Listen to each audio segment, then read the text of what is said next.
What's good? Welcome to the Nate Jones channel, the Nate Jones story. All I can tell you is, um, oh, that's me. So I'm like, I just went live.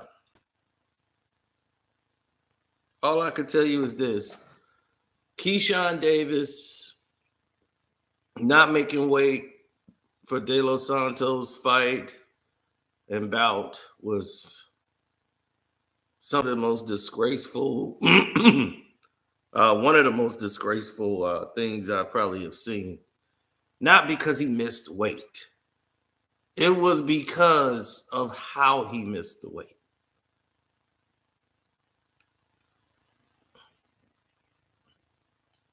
This is the example, and I see people trying to blame Bomac. It's like, dude, your trainer's over there eating Cheetos, and he about 400 pounds.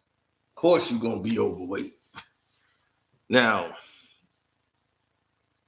sometimes the head trainer is not in charge of the weight cut.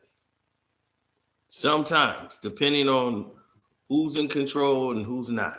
All right. Then you have the other element that's in the situation. The next element in the situation is not even having anything to really do with you. The next level of that element is the fact that Keyshawn is a grown man. And when you're a grown man, a lot of the responsibilities fall directly on you. You have to be the one to provide for your family. You have to be the one to take steps and measurements for your family. You have to be the one to close.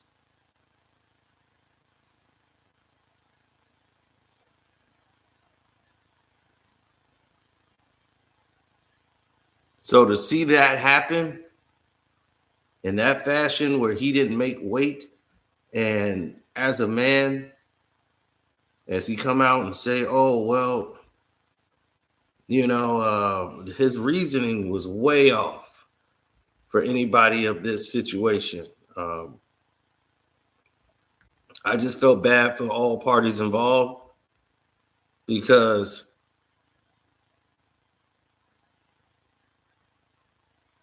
you know who really suffers from this?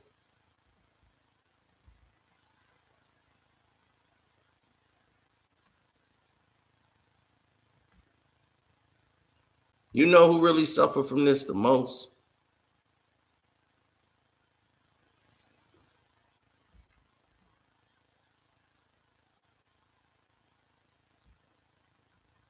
That the whole world should be paying attention to. Uh,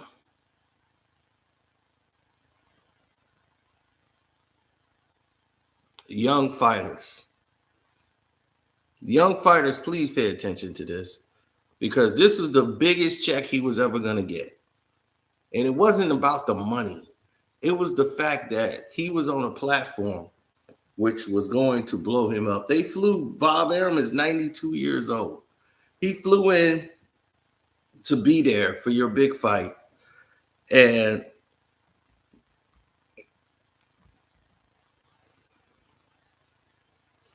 to have it go down this way, it's quite disrespectful.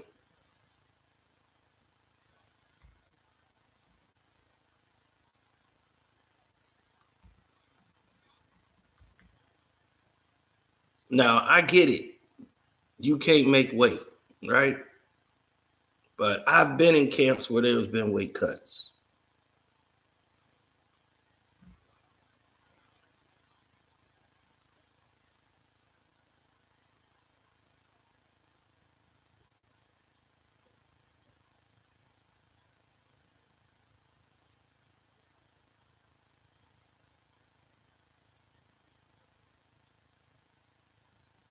Right. Keyshawn, both of them.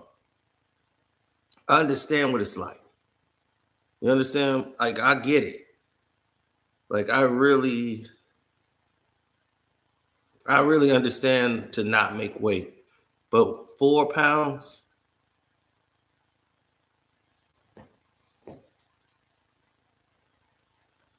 To be 4 pounds overweight is just completely unacceptable. I'm saying it. It's completely unacceptable. Under no circumstances should you walk in 4 pounds overweight. That means you're not trying. Every fighter knows, like, if you 4 pounds over, you ain't tried to make weight. It ain't, the weight ain't coming off. You knew. It ain't like, oh man, I thought I could make it. I thought I could. You thought you can cut 4 pounds in 24 hours? You weren't trying to make the weight. You were not making the sacrifices to make the weight. The weight will come off. Now, whether you felt weak without it, there's plenty of times. That's why you have a camp for 5 weeks. That's a month. You know if the weight ain't coming off the way it's supposed to. You working out and the weight ain't coming down. You're not doing and treating your body right. Now, a lot of people say, well, he spent too much time on social media. Well, that's just a part of it. There's plenty of people that could be on social media and you don't even know they're on social media. You know, Floyd was on social media doing stuff, but that wasn't really him. So you got somebody else running your account, doing whatever, you know. This is the Nate Jones story. So we just letting it be known flat out here on a live stream so that people can know what time it is. Like, to talk about the situation, because I hadn't spoken on it, not even on my channel. Paulie Malignaggi has been there. You know, Tonio Tarver has been there. Thousands of other fighters have been there. Paulie Malignaggi fought Amir Khan. And he made the weight at 140. And it killed him to make that weight at 140. But he was a 140-pound fighter. But it crushed him to make that weight. And he didn't have enough in the fight, but it crushed him to make that weight. He didn't come in 4 pounds overweight and just make an excuse. Like they was just going to excuse 4 pounds. 4 pounds is a huge difference in a fight. Last time you saw what happened with Devin Haney when he accepted a fight. This guy was not only on roids, but came in 3-4 pounds over. Didn't try to make the weight. Drinking a beer at the weigh-in. You know, this is the type of nonsense that has come along with the game, that because you're trending on social media, you're this big star now. So now we got to push you even further, because without you, you the battery in everybody's back. So if you don't move, they don't move. You feel me? So if everybody goes down this rabbit hole for sake, right?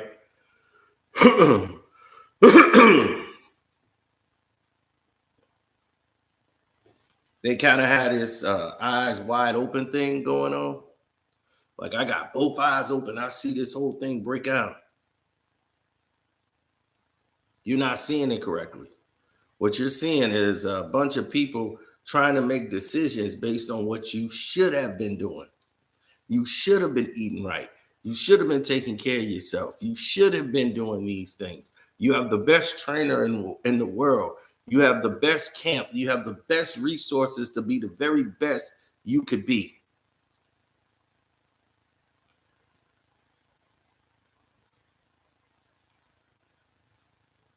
Tonio Tarver had a bad night because he didn't have a good camp. But he had to take responsibility for it and said, it's what I didn't do. Now, he got a rematch and did what he was supposed to do. But he had to take an L to get that win, you know?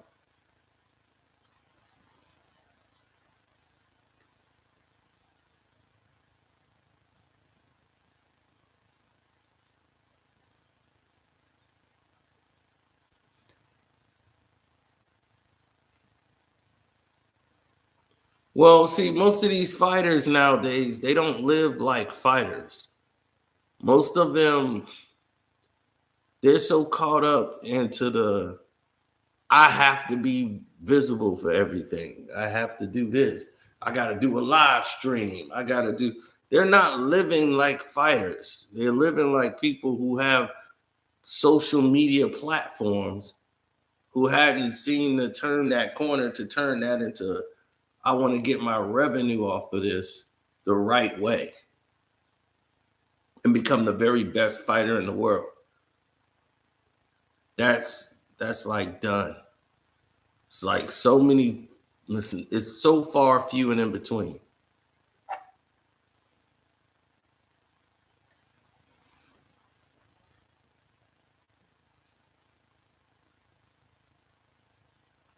Some people could go out and have a good time, but they ain't gonna let themselves go because they active. They know what pays the bills. So when they got their skills in line, they know what time it is. They ain't taking no shortcuts, no breaks, but they active. They ain't gonna let themselves get too heavy or too light. They gonna stay right in the kill zone. Those people who are disciplined like that, those are the ones that normally find greatness and define what it is. Many people have different styles. Not everybody fight the same. Some people use brute force. Some people just use their brain. There's many ways to fight.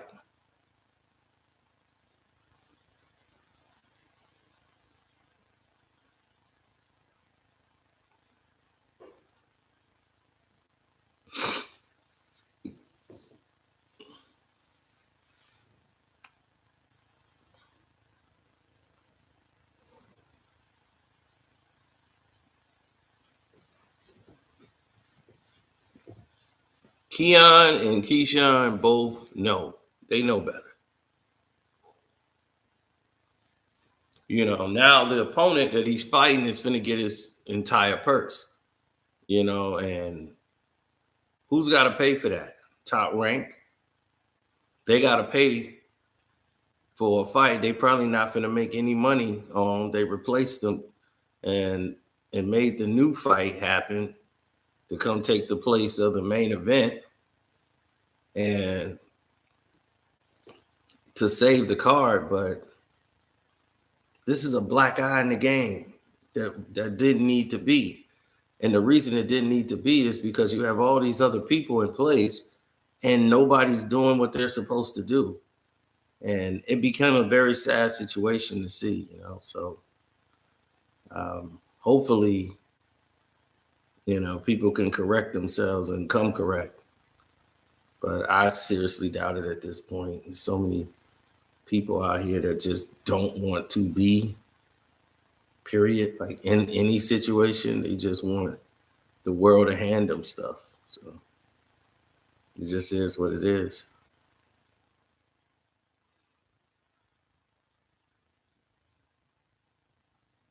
I pray and hope that Key and the rest of them turn this around, and this could be used to fuel their career. Everybody gets to make a mistake, but he see how serious the mistake is now. You know, you see every boxing analyst, every former fighter has come out and said this is terrible. Like this is awful. You know, you can't do this. Like it's not professional, you know, because not only did you just rob yourself, you just robbed all the people in there who came to see the fight. Now I could see if you were a couple of ounces or maybe a pound off. Like, man, I was 1 pound, I just couldn't get that 1 pound off. In certain instances, they would let that slide. But 4 pounds, that's like you weren't even trying, B. You cannot implode. This is a business of professionalism. It's not just social media. It's professionalism. And when you don't have that, you lose it all. I mean, lose it all. You don't want it.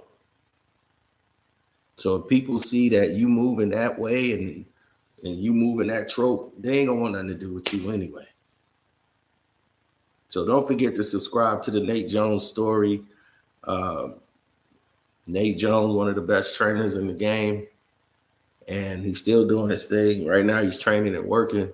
So I've been doing the videos. Pretty soon, he'll be back and giving you guys content. And I'm out for now. Oh, yes. Shout out to all the fighters out there, man. From Terrence Crawford. And another thing, stop blaming like Bomac. It's like, look, he's the head trainer. It's up to the fighter to do what they're supposed to do. I mean, why are we sitting here trying to find out ways to blame the trainer? When have we been doing that? And for what? What are we doing that for? That's the other good part of that story. Why are we doing that? We don't need to do that, B. Stop blaming. It ain't Bud's fault, and it's Keyshawn Davis's responsibility. He knows way ahead of time. You don't go into fight day, get on the scale, knowing you 4 pounds over. Come on, man. You knew you weren't making weight. You knew. So, yeah, with that being said, man, I'm done. Love, peace, and hair grease, man. We up out.